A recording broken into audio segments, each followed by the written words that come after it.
A few years ago, I began to observe something in my own behavior that made me a bit uncomfortable.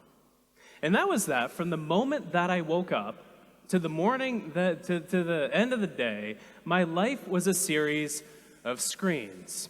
I started the day with the thing that woke me up first thing in the morning, my phone.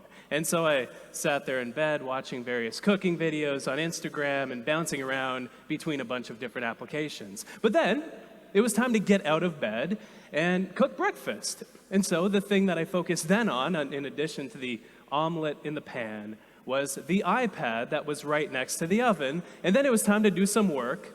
And so I went to a different screen, which was attached to another screen itself, all the while this little devil on my wrist was tapping and beeping and blooping and distracting me as I was trying to get important stuff done. But there was one particular offender out of all of these different devices that I wasted more time on than anything else. That was this dastardly thing, my phone. I could spend hours on this thing every single day.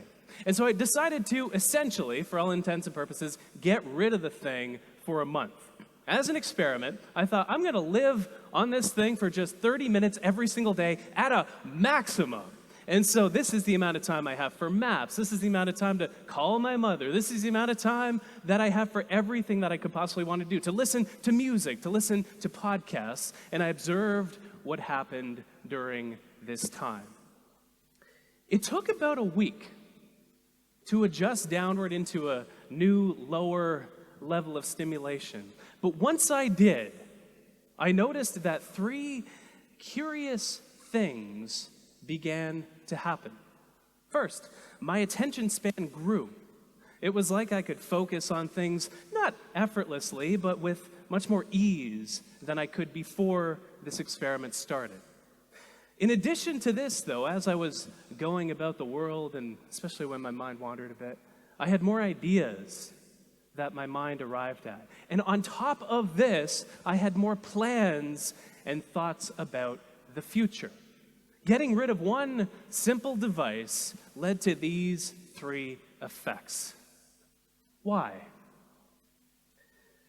Noticing this a few years back led me on this long journey to get to the bottom of what it takes to focus in a world of distraction.